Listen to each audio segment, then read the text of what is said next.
நம்மளுடைய king maker astro அகாடமியினுடைய நிறுவனர் மற்றும் தலைவர், பாரம்பரிய ஜோதிடர், 18வது தலைமுறை மயிலாடுதுறையினுடைய நாயகர் ஜே ரத்னகுமார் ஐயா அவர்கள் இப்பொழுது ஒரு சிறப்புரை ஆற்ற இருக்கிறார். ஜோதிடத்தை மட்டும் இல்லை, ஜோதிடத்தில் வாழ்வியல் பரிகாரம்னா என்ன? ஜோதிடத்தில் ஒரு சிலர் வாழ்வியல் பரிகாரம் எடுக்கிறாங்க, ஆனால் இவருடைய வாழ்வியல் பரிகாரம் எல்லாமே கோயில்களாக இருக்கும். திருமண தடை நம்ம சொல்கிறோம், ஆனால் அந்த திருமண தடைக்கு இவர் பாணியில் சொன்னால் ஸ்ரீவாஞ்சியம்போன்னு சொல்லுவார். இப்படி ஒவ்வொரு கோயில்களை கொடுக்கக்கூடிய ஒரு நபர். கோவில்களும் ஜோதிட பரிகாரங்களும். சரிங்களா? ஐயா பேசுகிறார். அனைவருக்கும் என்னுடைய மதிய வணக்கங்களை தெரிவித்துக் கொண்டு, ஸ்ரீ செந்தூரான் ஜோதிட அறக்கட்டளையின் 3வது கருத்தரங்கம் காலிலிருந்து சிறப்பாக போயிட்டு இருந்துச்சு. அதாவது நான் ஒவ்வொரு மீட்டிங்லேயும் சொல்கிறது தான், நமக்கு என்ன வேணுமோ இறைவனும் இந்த பிரபஞ்சமும் நமக்கு கொடுத்துட்டே இருக்கும்.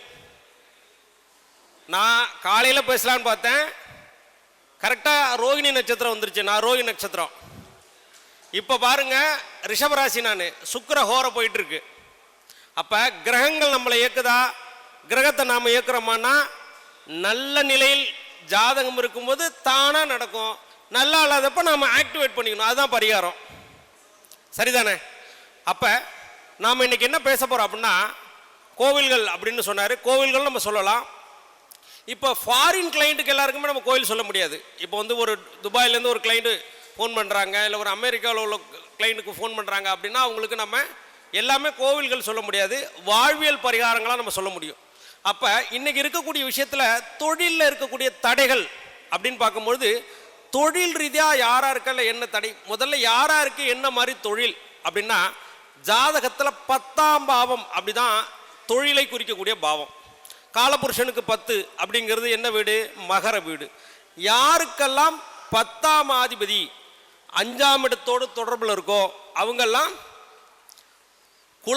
குளங்குளமாக என்ன தொழில் பண்ணுறாங்களோ குலத்தொழிலை செய்வார்கள். அதே போல் 9ஆம் அதிபதியும் 10ஆம் அதிபதியும் யாருக்கெல்லாம் தொடர்பில் இருக்கோ அவங்க தந்தை செய்த தொழில். ஒரு தந்தை ஒரு கடை வச்சுருப்பாங்க, அது அப்படியே வந்து பார்த்திங்கன்னா பிஸ்னஸ் டெவலப் ஆக மகனையும் கல்லாவில் உட்கார வச்சு அந்த தொழிலை கற்றுக் கொடுப்பாங்க. அப்போ யாராருக்கெல்லாம் இந்த 10ஆம் அதிபதி எங்கே போய் உட்கார்ந்துருக்கோ அந்த சார்ந்த தொழில்களும் அந்த மாதிரி விஷயத்த நீங்கள் செய்யும்போது நிச்சயமாக ஜெயிச்சிடலாம். இப்போ 10ஆம் அதிபதி 8ல் இருக்குது அப்படின்னா என்ன சொல்லுவாங்க?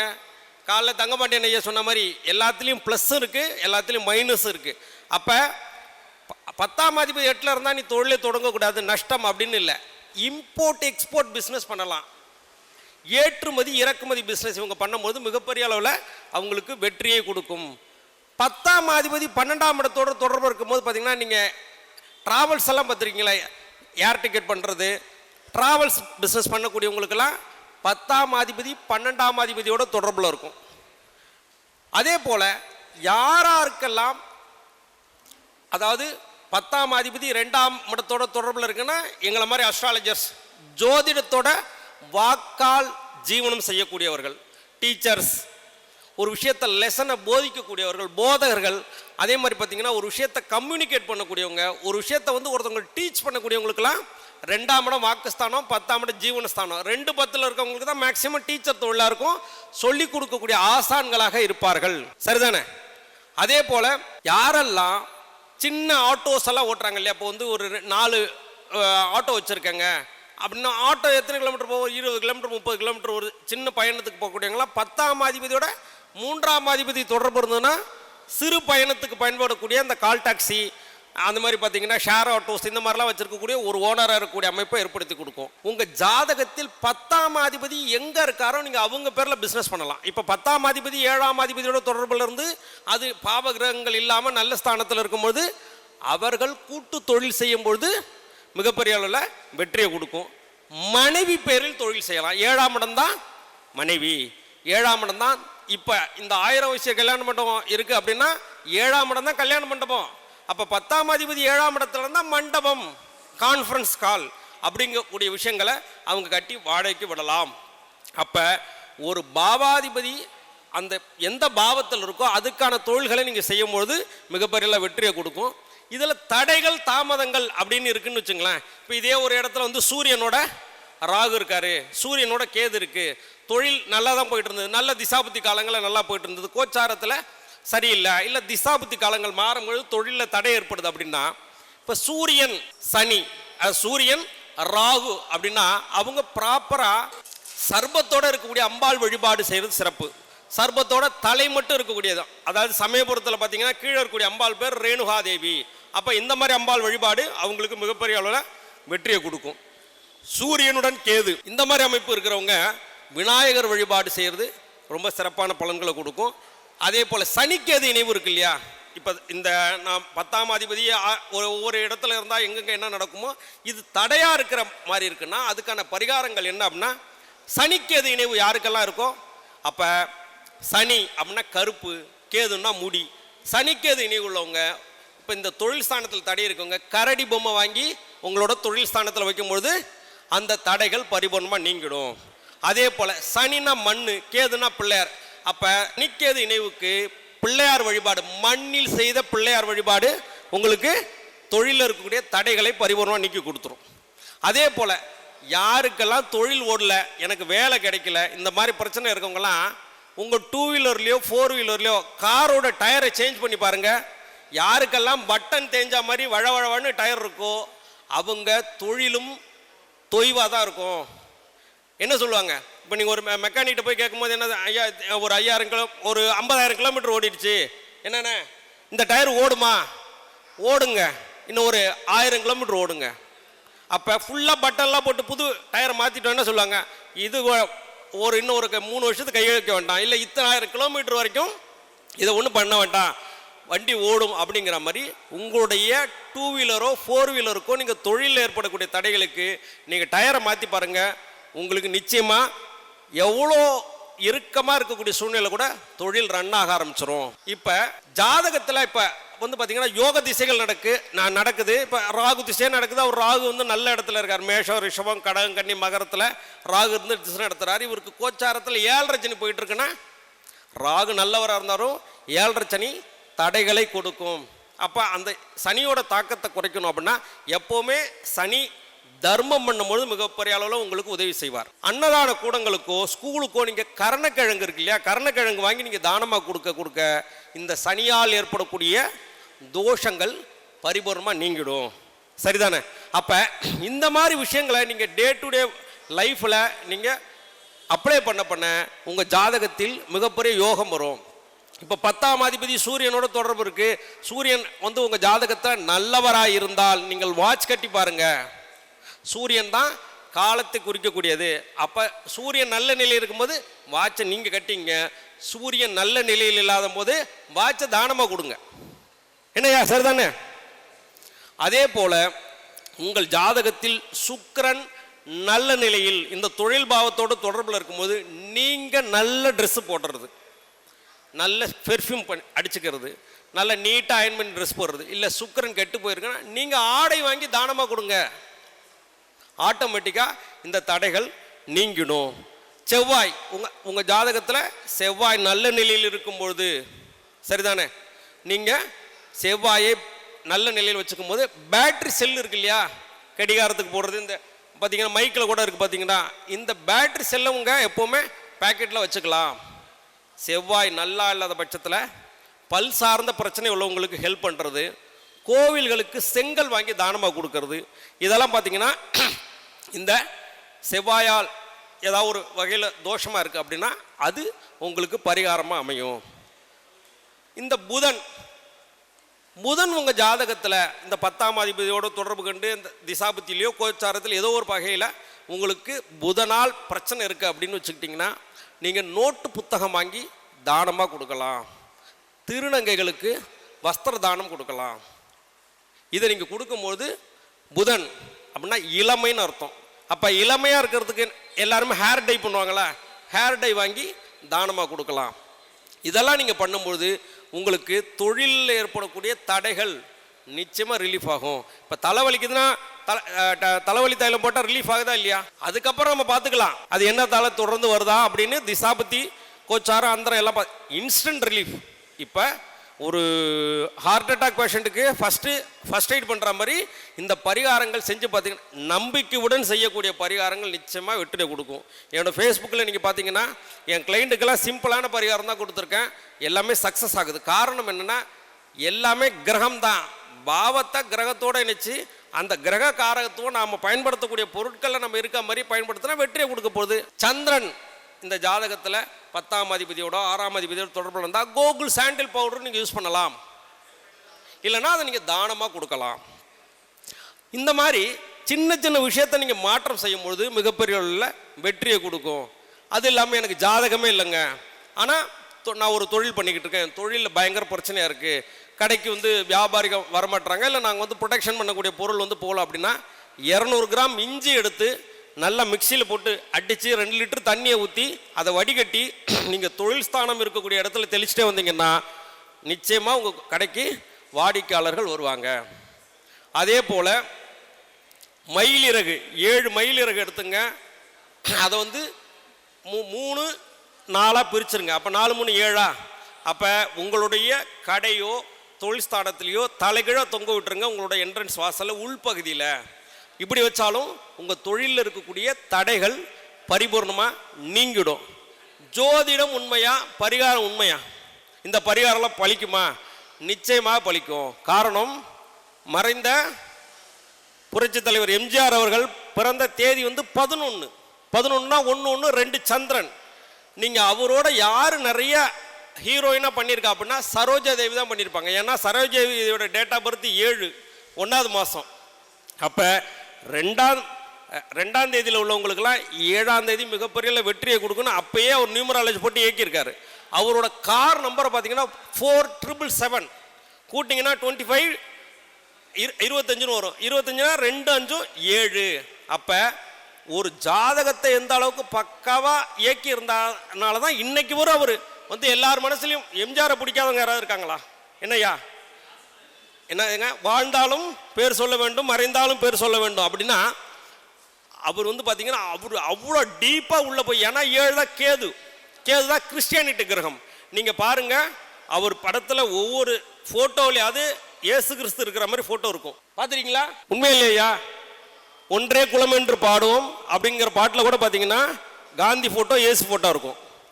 அதே போல் இன்னைக்கு சென்னையில் இருக்கக்கூடிய பெசன் நகர் பீச்சில் இருக்கக்கூடிய அறுபடை முருகன் கோவில் எம்ஜிஆர் கட்டினது. ஏன்னா அவர் ரேவதி நட்சத்திரம், ரேவதி நட்சத்திரத்துக்கு 6வது நட்சத்திரம் மிருகசிருஷ நட்சத்திரம். அப்போ செவ்வாயோட நட்சத்திரத்தில் இருக்கக்கூடிய முருகப்பெருமானோட கோவிலை கட்டியிருக்காரு. அதே போல் அவர் ரேவதி நட்சத்திரங்கிறதுனால அவருக்கு 2வது நட்சத்திரம் அஸ்வினி. அவர் என்னைக்கெல்லாம் குதிரையில் வர மாதிரி உள்ள படத்தில் நடித்தாரோ அந்த படம் பூரா மிகப்பெரிய வெற்றி. அதே போல் எல்லாராலையும் கவர்ந்து இழுக்கப்படப்பட்ட படம் பார்த்தீங்கன்னா படகோட்டி படம். ஏன்னா ரேவதினா மீன், அந்த படகோட்டிலே அவர் என்னவா இருப்பார்? மீன் பிடிக்கக்கூடியவராக இருப்பார். அப்போ ப்ராப்பராக பாசிட்டிவ் வைப்ரேஷன் வேணும் அப்படின்னா, நான் எம்ஜிஆர் ரசிகனுங்கிறதுக்காக சொல்ல வர்றேன். அதாவது ஒரு விஷயத்தை நம்ம புரிஞ்சுக்கணும், வெற்றியாளர்கள் என்ன ஃபார்முலாவை பயன்படுத்தியிருக்காங்களோ அந்த ஃபார்முலாவை நாமளும் பயன்படுத்தும் போது வெற்றியாளர்களாக மாறலாம். உண்மைதானே ஐயா? ஐயா உண்மையா இல்லையா? ஜெயித்தவர்கள் எந்த வழியில் போகிறாங்களோ அந்த வழியில் நாமளும் போனால் நிச்சயமாக நாமளும் ஜெயிக்கலாம். சரிதானே? அப்போ அவர் பாருங்க, ரேவதிக்கு 6வது நட்சத்திரம் மிருகசிருஷம் சித்திரை அவிட்டம். அவர் பாட்டிலையும் பார்த்தீங்கன்னா தாரத்தப்பட்ட வாசிக்கிற மாதிரி உள்ள பாட்டு இருக்கும். அதே போல் பார்த்தீங்கன்னா அவரோட படங்களோட பேர் எல்லாமே பாசிட்டிவாக இருக்கும். பொதுவாகவே நீங்களும் ஜாதகத்தில் யாருக்கு அஷ்டமாதிபதி திசை வராமல் போயிட போது, இல்லை 7ரை சனி வராமல் போயிட போது, அஷ்டமச்சனி வராமல் போயிட போது, இல்லை யாருக்கெல்லாம் 9 கிரகம் நல்ல இடத்துல தான் உட்காந்துட போகுது, எல்லாமே அப்படி உட்காந்துருந்தா அவங்களுக்கு இந்த பூமியில் வேலை இல்லை. இசிஜி மேலேயும் கீழையும் போயிட்டு வந்தால் தான் உயிரோடு இருக்காங்கன்னு அர்த்தம். நேர்கோட்டில் போயிடுச்சுன்னா முடிஞ்சு போச்சுன்னு அர்த்தம். அப்போ ஒவ்வொரு மனித ஜாதகத்திலையும் ப்ளஸ் ஆர் மைனஸ் இருக்க தான் செய்யும். அப்போ நாம் அந்த கிரகத்துக்கு தகுந்த மாதிரி நம்ம வாழ்க்கையையும் நம்மளோட தொழில் ஸ்தானத்தையும் நம்மளுக்கு இருக்கக்கூடிய தடைகளையும் அப்பப்போ நிவர்த்தி பண்ணும்போது அது உங்களுக்கு மிகப்பெரிய அளவில் வெற்றியை கொடுக்கும். அதே போல் பாசிட்டிவ்ங்கிறதுக்கு சொல்ல வரேன். அவர் படத்தில் பார்த்தீங்கன்னா எல்லாமே பார்த்தீங்கன்னா பாசிட்டிவான ஹெட்லைனாக இருக்கும். அதாவது அதே போல் நீங்கள் யாரெல்லாம் ஜெயிக்கணும்னு நினைக்கிறீங்களோ அவங்கெல்லாம் எம்ஜிஆர் பாட்டு டெய்லி 2 முறை கேட்டு பாருங்கள். உங்களுக்கு மிகப்பெரிய அளவில் பொருளாதார ரீதியான தடைகள் நிவர்த்தி ஆகிடும். அதே போல் நீங்கள் பேசக்கூடிய வார்த்தை பொதுவாகவே அப்பாயின்மெண்ட் போடும் போதே ஐயா நான் ரொம்ப கஷ்டத்தில் இருக்கேன், கடைசி வரையும் கஷ்டத்தில் தான் இருப்பீங்க. நான் ஜெயிக்கணும் எனக்கு வழி சொல்லுங்கன்னு சொன்னவங்க தான் ஜெயிப்பாங்க. அதே போல் எந்த நேரம் பார்த்தாலும் புலம்பவே கூடாது, புலம்புறவங்களுக்கும் விஷயம் நடக்காது. அதே போல் ஒரு ஜாதகத்தை பல அஸ்ட்ராலஜர்கிட்ட பார்க்குறவங்களும் ஜெயிக்க மாட்டாங்க. காரணம், உங்களுடைய ஜோதிடரை நீங்கள் தான் தேர்ந்தெடுக்கணும். அது எப்படிங்க தேர்ந்தெடுக்கிறது? உங்கள் ஜாதகத்தில் என்ன தோஷம் இருக்கோ அந்த தோஷம் உள்ள அமைப்பு மாதிரி உள்ள ஜோதிடர் நீங்கள் போனீங்கன்னா ஜெயிச்சிருவீங்க. பார்த்துருக்கீங்களா? அதாவது அஸ்ட்ராலஜி படிக்க தெரிஞ்சவங்களுக்கும் பார்க்க தெரிஞ்சவங்களுக்கும் தெரியும். காலையில் நீங்கள் ஒரு ஜாதகம் பார்த்துட்டிங்கன்னா, இன்றைக்கி ஒரு விருச்சிக லக்ன ஜாதகம் பார்த்துட்டிங்கன்னா நைட்டு வரைக்கும் இருக்கக்கூடிய ஜாதகம் பூரா விருச்சிக லக்னமாகவே இருக்கும். இன்றைக்கி ஒரு 7:30 சனி காலையில் ஒரு ஃபஸ்ட்டு பரிகாரம் ஒரு ஜாதகம் சொல்லிட்டிங்கன்னா எல்லாமே 7:30 சனியை பரிகாரமாகவே இருக்கும். காரணம், அப்படி தான் கர்மா வேலை செய்யும். எதை நீங்கள் நினைக்கிறீங்களோ, எதை நீங்கள் பயன்படுத்துகிறீங்களோ அது உங்களுடன் இயங்க ஆரம்பிச்சிடும். சரிதானே? இப்போ ராகு கேதுவால் தோஷம் இருக்குது அப்படின்னா என்ன செய்யலாம்?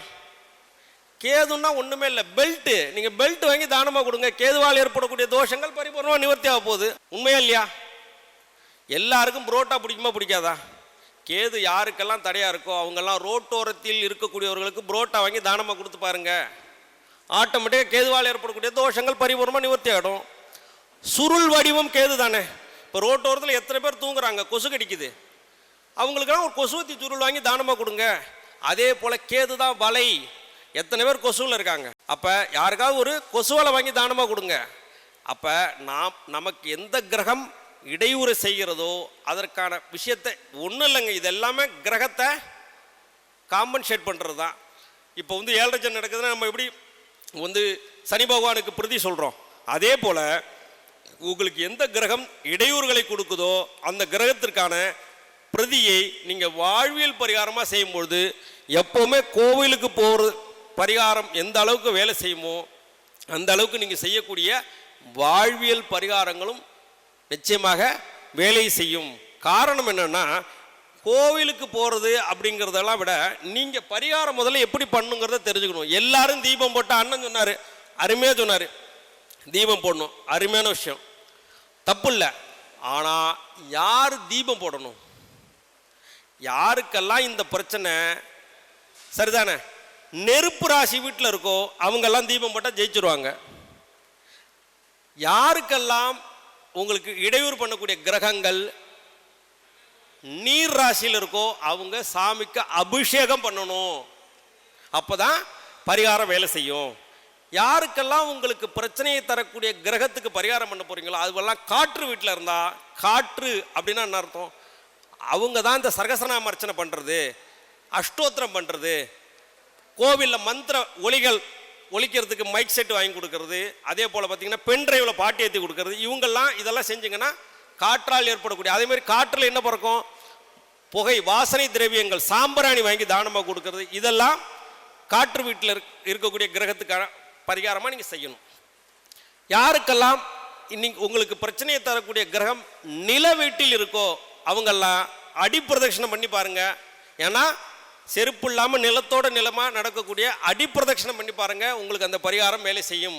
நிலத்தில் இருந்து அந்த பூக்கள் மலர்கள் இந்த வச்சு நீங்கள் அர்ச்சனை பண்ணி பார்க்கணும். அப்போ உங்கள் ஜாதகத்தில் எந்த கிரகம் எந்த பிரச்சனையை தரக்கூடிய கிரகம் நீர் ராசியில் இருக்கா, நில ராசியில் இருக்கா, காற்று ராசியில் இருக்கா, நெருப்பு ராசியில் இருக்கா, அதுக்கு தகுந்த பரிகாரத்தை நீங்கள் செய்யும்பொழுது அது உங்களுக்கு வெற்றியை தரும். அதே போல் உங்களுக்கு தீராத பிரச்சனை இருக்குது அப்படின்னா உங்களுடைய பிறந்த கிழமையில் செய்யக்கூடிய பரிகாரம் 100% வெற்றியை தரும். அதே போல் நீங்கள் பிறந்த நட்சத்திரத்தில் செய்யக்கூடிய பரிகாரங்கள் 1000% வெற்றியை கொடுக்கும். உண்மையா இல்லையா? யாரெல்லாம் பண்ணியிருக்கீங்க? சரி, எல்லாமே கேட்குறீங்களே, யாரெல்லாம் பரிகாரத்தை ஃபாலோ பண்ணி பார்த்துருக்கீங்க, செஞ்சு பார்த்துருக்கீங்க? ஒவ்வொரு மீட்டிங்கிலும் காலையிலேருந்து நைட் வரைக்கும் நோட்ஸ் எடுக்கிறீங்க, அந்த நோட்ஸை யாராவது அப்ளை பண்ணி பார்த்துருக்கீங்களா? ஏன் அப்படின்னா பரிகாரம் பழிக்குமா பழிக்காத எனக்கு தெரியும். ஏன்னா நான் கிட்டத்தட்ட 14 வயசுலேருந்து பரிகாரம் பண்ணி பார்த்துருக்கேன். எந்த பரிகாரம் வேலை செய்யாதுன்னு எனக்கு தெரியும். ஏன்னா நான் 10th படிக்கும்போது எனக்கு 7:30 சனி. அப்போ ஆமாம், நான் இந்த சங்கரன் இருக்காப்புல உதாரணம், யார் சொன்னாலும் நாங்கள் அவாய்ட் பண்ண மாட்டோம். அந்த பரிகாரத்தை செஞ்சு பார்ப்போம். ஒர்க் அவுட் ஆனால் அதை எல்லாருக்கும் சொல்லுவோம். எங்களுக்கு அது அடியாகிடுச்சுன்னா யார்ட்டையும் சொல்ல மாட்டோம். நாங்கள் 2 பேரும் ஒரு பெரிய ஒரு விஞ்ஞானிகிட்ட ஒரு பரிகாரத்தை கேட்டு, நானும் இங்கேருந்து ஃபோன் அடித்து, ஆனால் இந்த மாதிரி மெட்டீரியல் ஒன்றும் இல்லை. அந்த மேட்ரு என்னன்னா, காற்றில் ஆகாய தத்துவத்தில் தீபம் ஏற்றும் பரிகாரம். மிகப்பெரிய ஜீனியஸ் சொன்னோன்னே நானும் மதுரைக்கு ஃபோன் அடித்து, அண்ணே டிவிஎஸ் 50 வேல் வேணுண்ணே. டிவிஎஸ் 50 நிறுத்தி எவ்வளோ விஷயம் ஆச்சு தம்பின்னு அவளை எங்கேயா பிடிங்க நன்னு. சரிண்ணே அண்ணன்ட்ட சொல்லி எப்படியோ சந்தையில் பிடிச்சி பழைய டிவிஎஸ் 50 வீலு ஒரு 5 வீலை வாங்கி அதுக்கு பல வேலையெல்லாம் பார்த்து மேலே இதெல்லாம் வச்சு அது உள்ள பணத்தை சொருவி தீபத்தை ஏற்றுனா 6 மாதம் என் அக்கௌண்ட் அவர் அக்கௌண்ட் 0 ஆயிடுச்சு. சீரியஸ்லி கேட்டு பாருங்க. இதுக்கு கொரியர் சார்ஜே 2000 ரூபா. எங்க மதுரையிலேருந்து பார்சல் சர்வீஸில் போட்டு விட்டார் ரெடி பண்ணி. காரணம், ஒவ்வொரு பரிகாரத்தையும் நான் பண்ணி பார்ப்பேன். இன்னைக்கு வரைக்கும் எந்த அஸ்ட்ராலஜர் சொன்னாலும் அந்த பரிகாரத்தை நான் பண்ணி பார்ப்பேன். அந்த பரிகாரம் வேலை செய்யுமா செய்யாதான்னு. அதே போல் நீங்கள் 5ஆம் இடம் கெட்டு போனவங்களுக்கு நீங்கள் பரிகாரம் சொன்ன முதல்ல அவங்களுக்கு நம்பிக்கையே இருக்காது. என்னையா ஏற்றுக்கொள்ளாதவன் எப்பவுமே செய்ய மாட்டான். ஏன் அப்படின்னா 5ஆம் இடம் தான் உங்களோட சாட்டிஸ்ஃபேக்ஷன், 5ஆம் இடம் தான் மகிழ்ச்சி, 5ஆம் இடம் தான் உங்களுக்கு ஒரு விஷயத்தில் வந்து இன்வால்மெண்ட்டு. அப்போ 5ஆம் இடம் யாருக்கெல்லாம் கெட்டு போயிருக்கோ முதல்ல அவங்க ஆன்டிபயோட்டிக் மாதிரி 5ஆம் இடத்துக்குரிய கிரகத்துக்கான பிரதியை பண்ணிட்டு அதுக்கப்புறம் நீங்கள் அஸ்ட்ராலஜர் சொல்லக்கூடிய பரிகாரத்தை செஞ்சு பாருங்க. காரணம், எல்லா பரிகாரமும் வேலை செய்யும். அப்போ ஒரு பரிகாரம் பலிக்கலைன்னா நம்மளோட தப்பா அஸ்ட்ராலஜரோட தப்பா? யாரோட தப்புங்கய்யா? சரி, அப்போ 2 பேர் மேலேயும் தப்பு இருக்கு. சரி, அப்போ 2 பேர் மேலுமே தப்பு இருக்குன்னா கிரகத்து மேலே தப்பு இருக்கா இல்லையா? அதான். அப்போ சொல்லக்கூடிய ஜோதிடருக்கும் நீங்கள் டைம் கொடுக்கணும். எப்போவுமே ஜாதகம் போகிறதுக்கு நெருக்கக்கூடாது. அதே போல் அம்மா நாளைக்கு சொல்கிறேன்னா நீங்கள் வந்து கோச்சக்கூடாது. காரணம் என்னென்னா, அன்னைக்கு சூழ்நிலைகளும் அவருக்கு எல்லாருக்கும் மனச்சோர்வு இருக்க மாதிரி அவருக்கும் சோர்வு இருக்கும். அதே சமயத்தில் அன்னைக்கு வந்து பிரசன்னத்தின்படியே அந்த வாக்கை சொல்ல விடாமல் கூட தடுத்துருக்கலாம். அப்போ நீங்கள் அஸ்ட்ராலஜி பார்க்கும்போது டேக் யுவர் ஓன் டைம்ங்கிற மாதிரி நீங்கள் என்ன செஞ்சணும், அவரை ஃப்ரீயாக விட்டுட்டிங்கன்னா நிச்சயமாக வேலை செய்யும். நமக்கு எல்லாமே சந்திரன். நான் எப்போவுமே முக்கியமான ஜாதகங்கள் எல்லாமே சாயந்தரம் 6 மணிக்கு மேலே தான் பார்ப்பேன். ஏன்னா நான் வந்து பகலை விட இரவு தான் நமக்கு ஆக்டிவேட்டாக இருக்கும். ஏன்னா எனக்கு 5 கூடியன் சந்திரனோட சாரம், 9 கூடியன் சுய சாரண வளர்பறை திருதியை திதி எல்லாமே சந்திரனோட ஆதிக்கமாக இருக்கனால நைட்டில் போட்டால் பரிகாரம் அவ்வளோ பக்காவாக வேலை செய்யும். பகல் உள்ள தூங்குறது தான் நமக்கு வேலை. காரணம், நீங்கள் எப்போவுமே மன மகிழ்ச்சியுடன் இருக்கக்கூடியவர்களுக்கு எல்லா விஷயத்திலும் ஒரு தெளிவு இருக்கும். சரி, சந்திரனோட ராகு இருக்கிறவங்கெல்லாம் மென்டலாக பயங்கர அஃபெக்டடாக இருப்பாங்க. எப்படின்னா, சந்திரன் தான் மனசு, ராகுங்கிறது ஓட்டம். அப்போ என்ன செய்யணும், ஒரு வீல் சேர், ரோலிங் சேர் இருக்கு இல்லையா, அந்த சேரை வாங்கி வச்சுக்கிட்டு டெய்லி நீங்கள் ஒரு 9 ரவுண்டு இல்லை ஒரு 7 ரவுண்டு சுற்றி பாருங்கள். இந்த சந்திரன் ராகுவால் ஏற்படக்கூடிய தோஷங்கள் நீங்கிடும். சந்திரனோட கேது சேர்ந்துருக்கு அப்படின்னா டபுள் சேர் போட்டு உட்காந்து பாருங்க. இப்போ கூட லேட்டஸ்ட்டாக ஒரு ரீல்ஸில் பார்த்தீங்கன்னா ரஜினிகாந்த் வந்து எல்லாத்துலையும் 2 சேர் போட்டு உட்காந்துருப்பாரு. காரணம், அவருக்கு 2ஆம் இடத்தில் சனிக்கேது. அப்போ வெற்றியாளர்கள் எந்த விஷயத்தை பயன்படுத்துகிறாங்களோ அந்த விஷயத்தை நீங்கள் ஃபார்முலாவை பயன்படுத்தினீங்கன்னா நீங்களும் வெற்றியாளர்கள் தான். காலைல தங்கமணியன் ஐயா ஒரு விஷயம் சொன்னார்ல, அவர் பேசும்போது கை தட்டுறது பிரச்சனை இல்லை, அவங்க சொன்ன பாயிண்ட் தெரிஞ்சுக்கணும். காரணம், ஒரு ஜாதகம் என்ன நிலையில் இருக்கோ அந்த ஜாதகத்தை நீங்கள் பரிபூர்ணமாக இயக்கணுங்க. கரெக்டா? அப்போ ஏன் நான் மகிழ்ச்சியாக இருக்கேன், எனக்கு லக்னத்தை சுக்கிரன் பார்க்குறான், சந்திரன் பார்க்குறான், புதன் பார்க்குறான், குரு பார்க்குறான். நான் கோவில் பரிகாரமும் சொல்லுவேன், மகிழ்ச்சியாக இருக்கிறதுக்கும் பரிகாரம் சொல்லுவேன், மலர் மருந்து பரிகாரம் சொல்லுவேன். காரணம், நம்ம அமைப்பு எப்படி இருக்கோ அதே மாதிரி தான் நம்மகிட்ட கிளைண்ட் வருவாங்க. சில பேர்ட்ட பாருங்கள், எனக்கு அடுத்தடுத்த திசைகள் எப்படி இருக்குன்னு நம்மள்கிட்ட வரும்போதே எனக்கு இந்த பிரச்சனை இதை சால்வ் பண்ணுறதுக்கு என்ன பரிகாரம் அதையா வேணும். ஒரு டாக்டர்கிட்ட நீங்கள் போனீங்கன்னா என்ன செலெக்ஷன் ஆஃப் ரெமிடி, இப்போ எனக்கு வந்து ஒரு கோல்டு இருக்குது, ஒரு ஃபீவர் இருக்குன்னா அதை இமீடியட்டாக நிறுத்துன்னா என்ன தேவை, பரிகாரம். அப்போ பரிகாரத்தை நீங்கள் செஞ்சீங்கன்னா அதை ப்ராப்பராக செய்யணும். எப்படின்னா, இந்த டயத்தில் செய்யணும், இந்த டயத்தில் செய்யணும். இதை ஒரு நாளில் செய்யணுமானா, அதான் நான் சொல்கிறேன்ல, வண்டி இன்ஜின் நல்லா இருக்குன்னா ஒரு ஸ்ட்ரோக்லேயே செல்ஃப் ஸ்டார்ட் ஆகிடும். இல்லைன்னா ஒரு 10 உதை வச்சு தள்ளி விட்டு தான் ஸ்டார்ட் பண்ணணும்னா, அப்போ பரிகாரத்தை நீங்கள் எந்த அளவுக்கு இன்வால்மெண்ட்டாக செய்கிறீங்களோ அந்த அளவுக்கு உங்களுக்கு வெற்றியையும் யோகத்தையும் கொடுக்கும். தொழிலில் இருக்கக்கூடிய தடைகளை நிவர்த்தி பண்ணிடும். இப்போ ஒரு இடத்துக்கு போகிறீங்க, அந்த விஷயம் சக்ஸஸ் ஆகலை அப்படின்னா என்ன செய்வீங்க?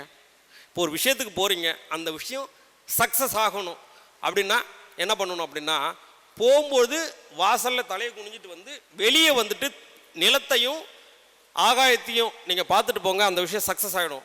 அதே போல் நான் ஏற்கனவே ஒரு மீட்டிங்கில் சொல்லியிருந்தேன், கேஸ் ஜெயிக்கிறதுக்கு உங்களோட இடது காலில் இருக்கக்கூடிய நகத்தை வெட்டி போட்டு போங்கன்னு ஒரு கிளைண்ட்டு செஞ்சு அவங்களோட கேஸ் ஜெயிச்சிருக்கு. அப்போ இது எப்படின்னா, ஃபஸ்ட்டு நம்பிக்கை. ஏன் அப்படின்னா, அவங்களால நாளைக்கு இப்போ திடீர்னு ஒரு கோவிலில் சொன்னால் போக முடியுமா?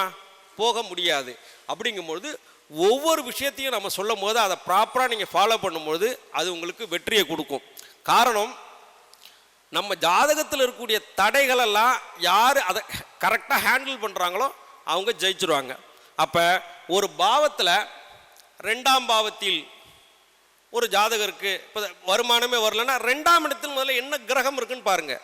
உங்கள் லக்னத்துக்கு 2ஆம் அதிபதி என்ன வீடு, நில வீடா, நெருப்பு வீடா, காற்று வீடா, என்ன வீடுங்கிறத நீங்கள் பார்த்துக்கிட்டு அதில் இருக்கக்கூடிய கிரகத்தை நீங்கள் பரிபூர்ணமாக இயக்கும்போது உங்களுக்கு வருமானம் வரப்போகுது, ஆட்டோமேட்டிக்காக வரப்போகுது.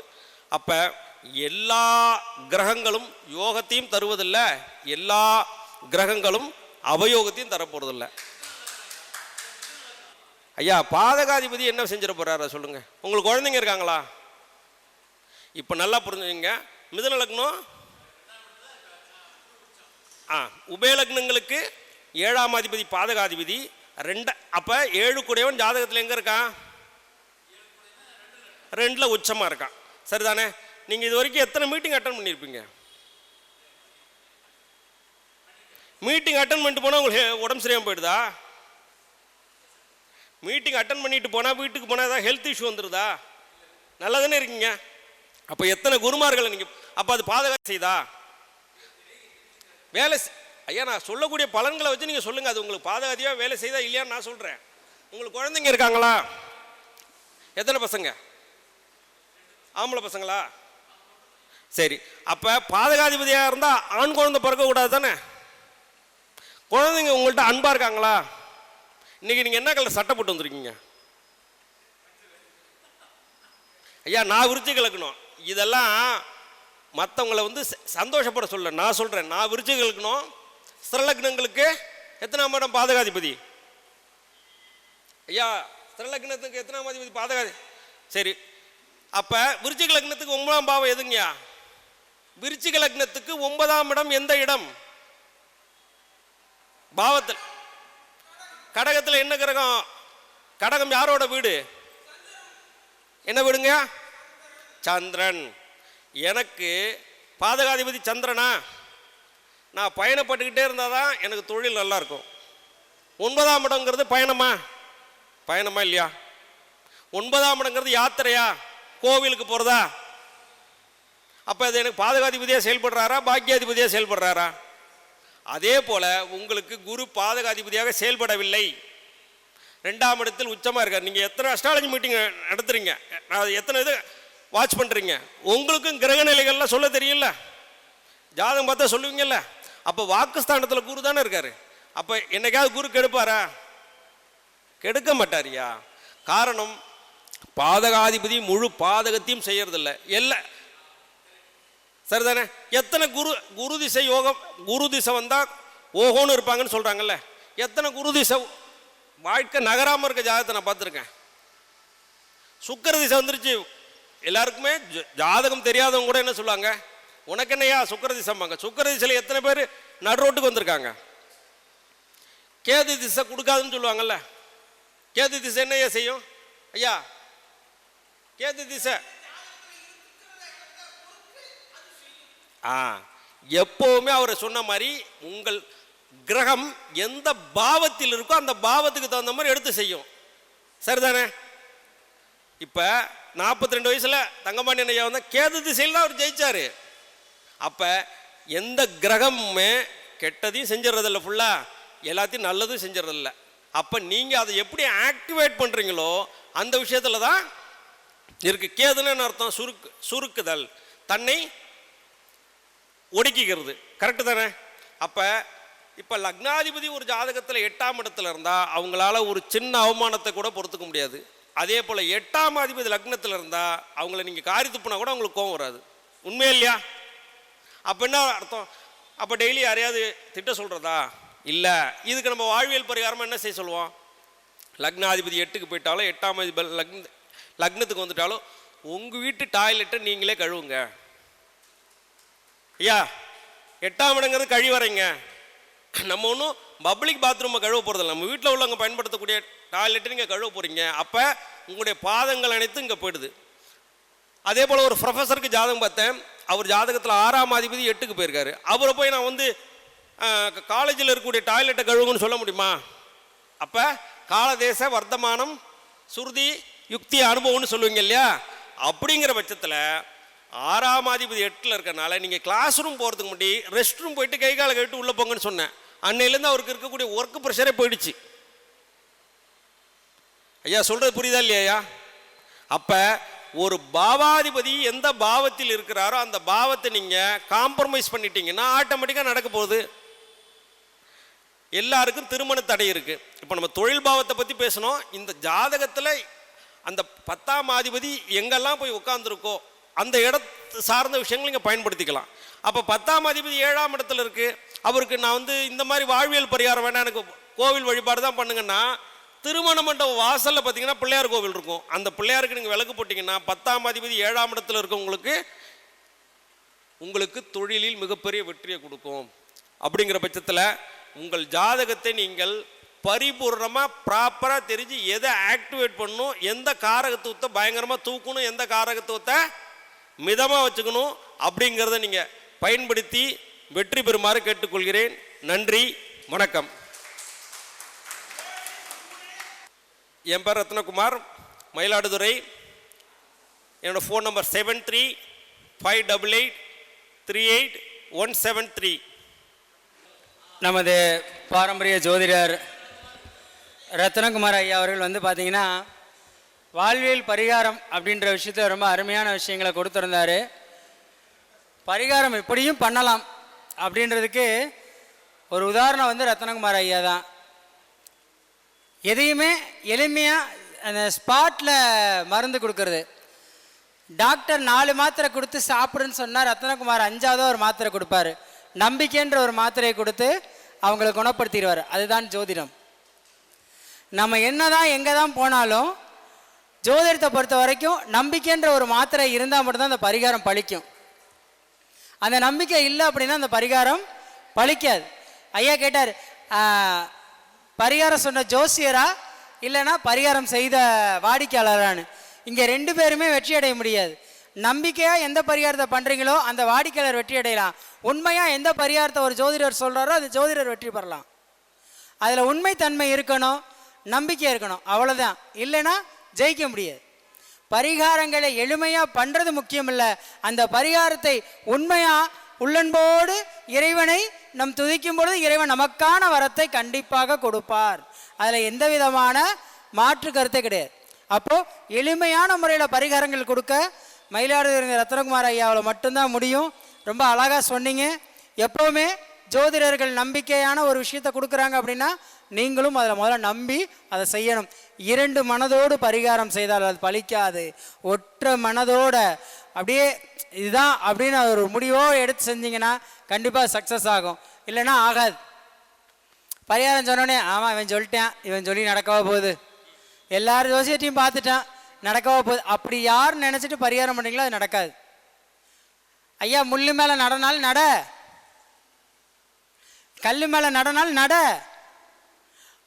முதல்ல நீ நம்பு. நீ நம்பல அப்படின்னா அப்புறம் எப்படி நடக்கும்? அங்கே ஜோதிடர் சொன்ன பரிகாரம் பெருசு இல்லை, ஜோதிடர் மூலியமாக இறைவன் சொல்கிறான். ஜோதிடர் மூலியமாக இறைவன் சொல்கிறான். பரிகாரத்தை அவன் சொல்வதல்ல, அவனே சொல்வது.